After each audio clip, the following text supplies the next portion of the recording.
Hey, it's the third episode of the season 2 of Impact Africa by Faith Flows. I'm so excited to be back here right now. And I'm Vanessa, the voice behind the podcast. On this episode, I have someone who has at one point in her life, she hit the rock bottom, but out of curiosity and by grace, found her feet again. She was able to disrupt the status quo, reinvented her life, and has become an international speaker of repute. Nikki Bird. She wrote a book, and in that book she said something profound. In a world of fractured certainties, battered economies, and robotic invasion, you have to be clear as crystal about your own mandate and what matters to you. You must be able to confront yourself with uncomfortable questions. Thank you, Vanessa. Thank you for having me. All right, let's get to hear from you, your story. That lowest moment of your life, how did it actually happen? My story, as you say, I guess it's relatable to a lot of people. And so back in 2016, I was retrenched. I got laid off from a job that was like life. I was holding on to life, with that job because I had nothing else going other than that job for me. And I had 2 kids. And so that was my livelihood. But,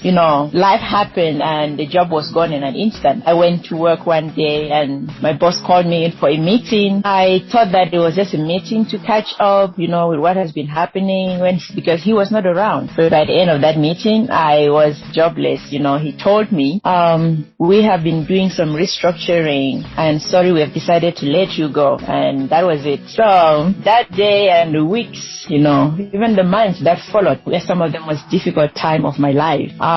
It was very hard for me, to actually say it was the most difficult time of my life would be an understatement because I did not see how I was going to recover from that, I did not anticipate the retrenchment happen. I didn't see it coming. So I had plans, for myself, for my kids, for my job, plans to further my education and a whole lot of plans, but they were all, so when a job is taken, it's not just a job that is taken, it's a whole lot of dreams that you have that are taken away, plans you have that are taken away, the future you are envisioning for yourself and for your kids. It's like all of that is taken away in an instant. And so, but nonetheless, as time progressed, my frustrations and my, and my pain became curiosity. I started asking questions. I was like, but what is really driving retrenchment? Why are so many people losing their jobs? Because after I lost my job, I started hearing a lot of news about people losing their jobs. If I turn on the TV, I will hear about company A or company B, laying off a lot of people. And I thought to myself, okay, apparently this is not just happening to me,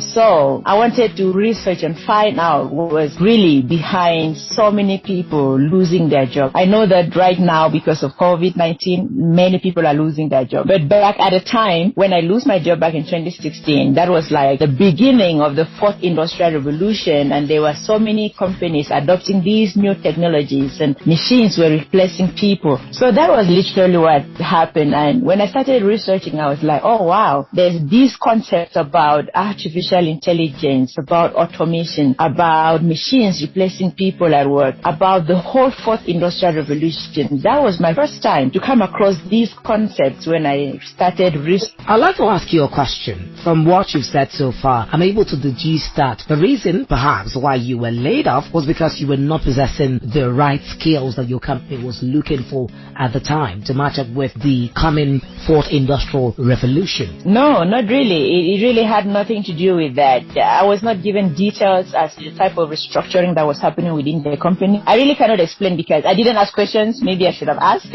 when it happened, but I think I was too shocked to even ask questions what type of restructuring was going on. All I was told is that my position was no longer needed because of this restructuring that was going on. So it was very difficult for me. I did not know even how to process the retrenchment. And one of the things that added to the pain of me not being able to survive at that time or feeling despair and all of the things that it was exactly 1 year after my divorce that I lost my job. So I was on my own with 2 kids. And so it was just like pain compounded upon pain that I've already been experiencing as a result of divorce. So that is a story I don't want to get into right now. But it was another dark period in my life. And I felt like, okay, where to from here? What next? And I felt very, very broken. I don't even know if that fits the description of the things I felt. And so the future seemed dark. I did not even know what to do with myself, or how I was going to feed my kids and how I was going to survive on my own and things like that. But as time went on, the pain and the frustration and the anger, it became some sort of curiosity where I started asking questions as to, okay, what is driving retrenchment at the rate in which retrenchment is happening. Okay.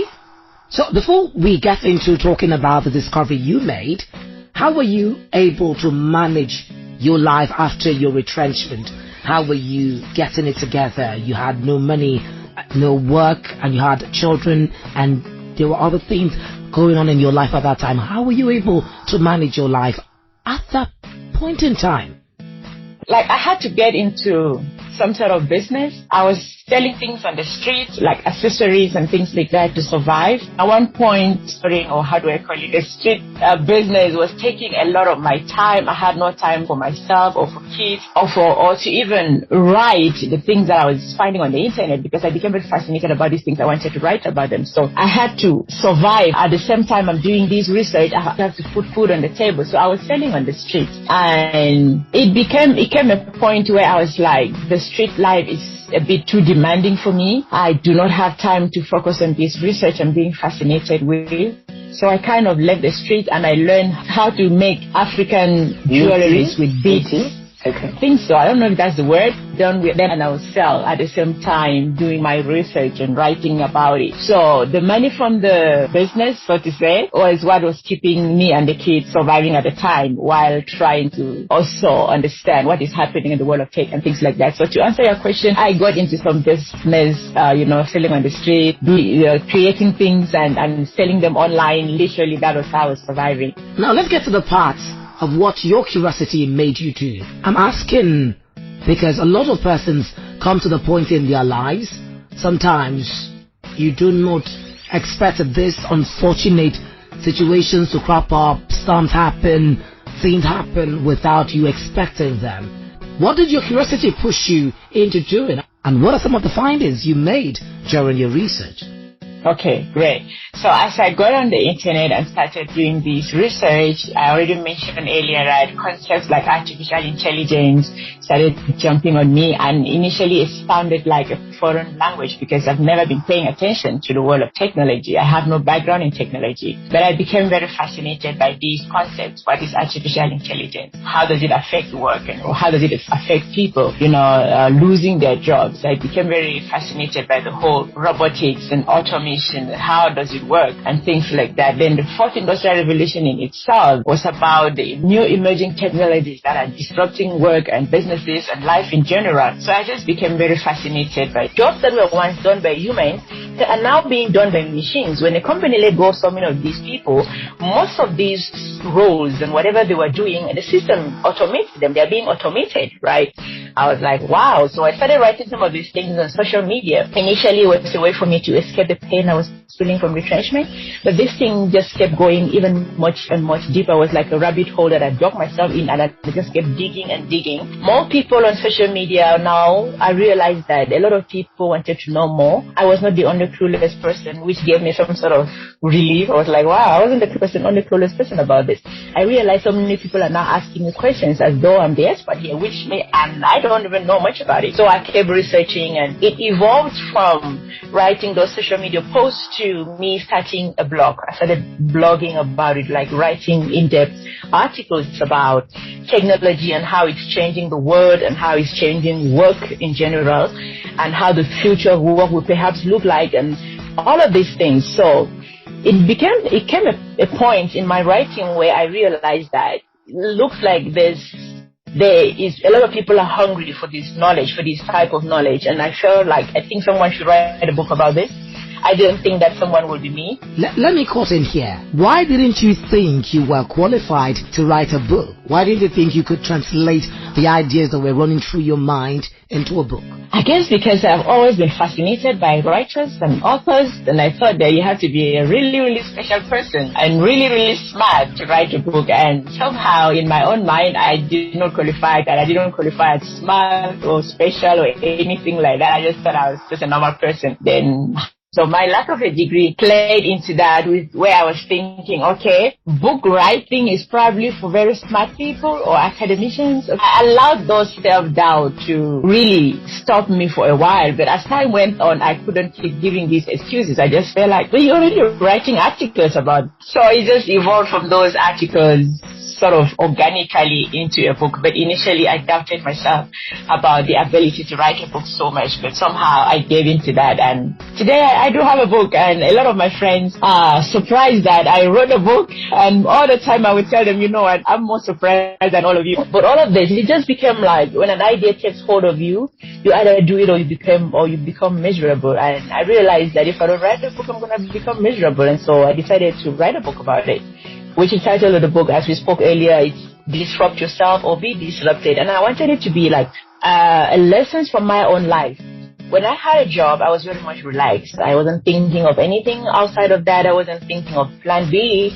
And someone disrupted my life. So if you don't start thinking about your own life and disrupting certain processes that you're sitting on right now, someone else is going to disrupt your life. So that is basically what my book is about and how I got into where I am. And so the whole idea about disrupting yourself is that a lot of people are not asking questions. A lot of people are not curious enough.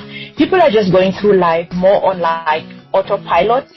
Things we saw great-grandparents do, we just continue doing that. Our great-grandparents pass them on to our parents pass them on to us, and we are passing them on to our children. And the main idea of that keeps going on is that you should go to school, you should get a certificate, and then you should get a job and you live happily ever after. That might have been true 50 years ago, but it's no longer the case now. You can go to school and come out and you won't find a job. You can go to school and come out and all you have collected all those years will be student debt. Or you can go to school and come out with certificates that are no longer relevant. But we keep hearing these things of going to school, get a certificate and get a job as if it is even relevant today. But that is no longer the case. So I want people to start asking themselves questions. Are you in school right now? Ask yourself, the certificate or the degree I'm pursuing, by the time I finish in 4 years' time, will it still be relevant for the market? Those are uncomfortable questions. But when you ask these questions, you can disrupt yourself. Otherwise, you will come out and you realize that you are not relevant for the market. You've taken a loan. Maybe your parents have sold land or they've sold a house, and you've had this degree that you will never, ever used in your lifetime. For people that are in jobs like myself, I was, and I'm very comfortable in that position, ask yourself, the job I'm currently doing, can I be replaced by a machine? Can a machine do what I'm doing? Can I be replaced by a robot? And if you see that your job is not that safe or not that stable, perhaps you can consider moving entirely into a different industry, right? And I usually use an example of accountants. Accountants were the thing in the past, but right now there are softwares that can do accounting way better than any human can. And so if you are sitting very comfortably as an accountant, or you are in school studying accounting, ask yourself, am I really going to be relevant in the next 4 to 5 years or in the next 5 to 10 years? You know, so it's about people disrupting themselves, because there is no neutral ground. It's either you will disrupt yourself or someone else is going to disrupt you, just like it happened for me. And so literally, with just one thing led to another, and I found myself in the tech space in which I am now, talking about how tech is changing work and the future of work and what we should prepare ourselves, especially mentally. Most of the work has to be done mentally, right?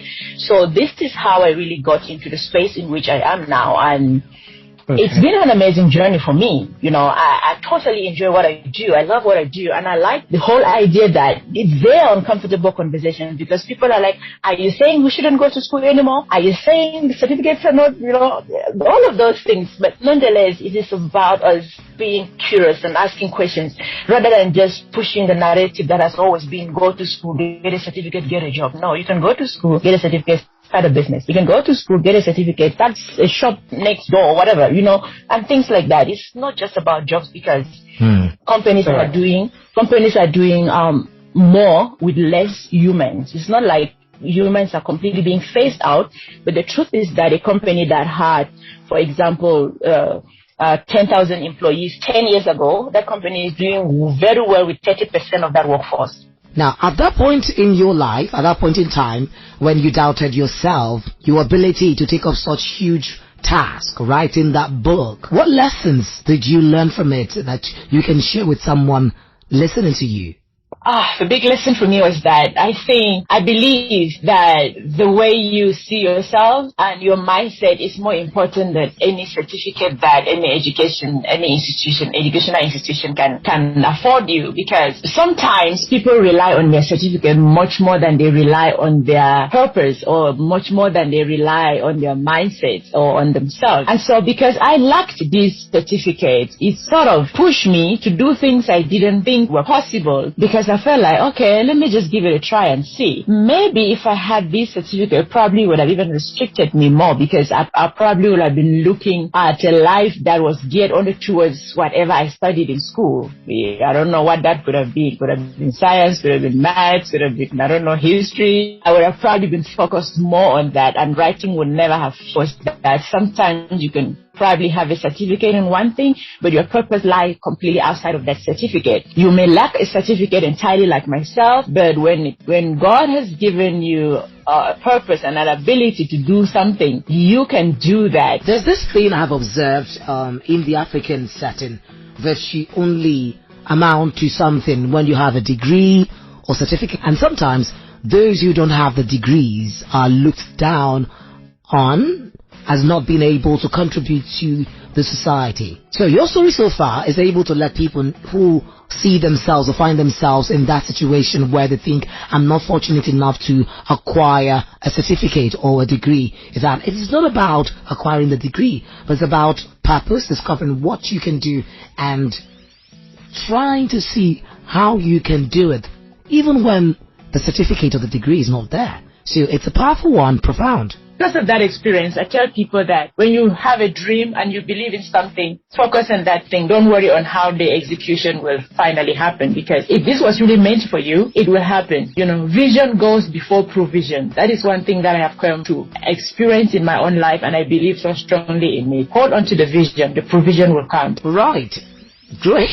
Like, I'm enjoying this conversation, really. Now, since that time, you've gone on to become a preacher of the gospel of disrupting the status quo, reinventing yourself to be able to fulfill the very mandate you're called for. You've been able to promote the gospel of technology. Yeah.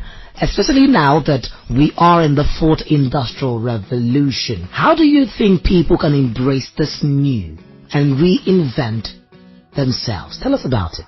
Yeah, it's been quite a fascinating journey for me, and I just want people to start having, uncomfortable conversations about the world of work and even our lives in general. Before, maybe in the days of our parents, if you went to school and came out, you were almost guaranteed to have a job. But that is no longer the case in our days today, There are graduates out there with relevance. But the job market is completely different. Things have changed. Technology has changed everything. A lot of companies are doing way more today with less employees than they did 10 years ago. An organization that had maybe 10,000 employees in their workforce, they can do now with just 5,000 or even less than that because of automation and technologies. So people need to be aware of these changes happening and start asking themselves, maybe even what other means can I make a living other than just having a job? Because I know especially in Africa, we are baptized with this mindset of, we have to earn a living through a job and nothing else, but that has to change. We need to embrace other means of earning a living. Entrepreneurship is actually rising very much in Africa now because a lot of young people are waking up to this reality. And so if anyone is listening to us and they have tried everything to get a job and it's not working, well, try something else. Try entrepreneurship. Try something online. You could create your own brand and do stuff on the internet, because as much as technology is destroying jobs, it is also giving us a lot of opportunities to do our own things online. A lot of people today are starting podcasting. A lot of people today are starting different type of businesses online. A lot of people today are, online models, Instagram models, where they do their thing and advertise products on their pages and get paid for that. So there's so many different ways, thanks to digitization, that people can earn a living instead of just focusing on that mindset of I'm going to get a job or I'm waiting to get a job. There's so much that people can do online. So that is one advantage of the digital disruption. As much as it's killing jobs, it's also giving a lot of opportunities, especially for young people to create their own thing. Even maybe in Nigeria, there are a lot of YouTubers that are making a living completely off from their channels, from creating content and putting it out there. So those opportunities are there for people to really consider. I like the way you put it, me being a preacher of technology and all of that. So literally, that is really what I preach about. That's really what I preach about, for people to really be open-minded and not just put all their eggs in one basket as in regards to getting a job. Jobs don't exist today the way it existed 10 years ago. So for me, it's much more about leveraging on the internet, to do whatever it is that you're doing. There are examples that I've given before in some of my talks, and I give like really basic, simple examples so that people don't get caught up in the whole tech and the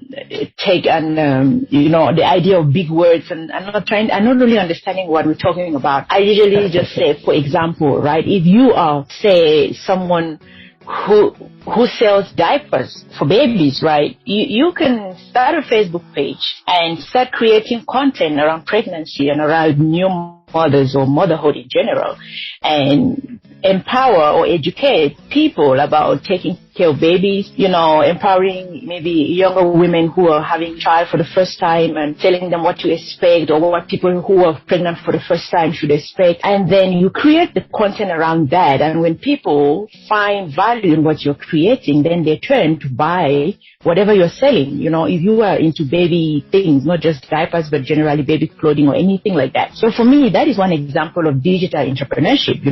Even though you might have a physical store, but because we are so connected in the digital world, you can create content around what you sell in your physical store so that you can draw people into what you're doing. So that for me is one aspect of digital entrepreneurship. Then we can go deeper into the likes of businesses that are fully digital, where anyway, maybe aspects of banking now that are fully digital. That one now is on the bigger aspect of entrepreneurship, where certain things that used to be done at a physical bank branch are now fully being done online. So it's a concept that embodies people even on the streets and people right up the corporate world. That is the way I see it. Let me talk to you about it. How do you think that this concept of digital entrepreneurship has fared in Africa on the larger scale? When I mean Africa, I'm not talking about the corporate bodies. I'm not talking about the big institutions. I'm talking about the persons, the middle income earners in Africa. Do you think that when it comes to digital entrepreneurship, they're really faring well in the usage of some of these products that come out from this particular industry? I think that that's actually a great question. I think that in terms of Africa faring well, we are still a little bit behind, in really leveraging the internet and being able to function as businesses on the internet, or even as middle income earners on the internet. A lot of youth in Africa still use internet for entertainment. They don't understand that they can use this to create something for themselves. For example, there's a lot of content on the internet, but you see that content that is geared towards Africa and Africa's problems or solutions is kind of lacking. Most of the content on the internet is coming from the West, right? Thank God for people like you that have now podcasts that is looking to empower and impact Africa. But these are some of the things that many youth can leverage on. They can look, how can I become part of this revolution? How can I become part of what is happening in the digital space? Can I start perhaps a blog? Maybe, rather than hanging around my friends and we gossiping all day, I can start a blog and talk about these things on the internet. That is creating content. Maybe I can start a YouTube channel, right, and discuss these things that I sit with my peers at maybe saloons or bars or wherever and discuss. Maybe I can start discussing these things online. That is creating content, and that is, changing you can change the African narrative based on what you are putting online. So in terms of entrepreneurship and creating content, I think that Africa is still a little bit behind, but a lot of us are already putting ourselves out there. For example, what you're doing, I think that is very impressive. So I don't know if I answered your question. Powerful.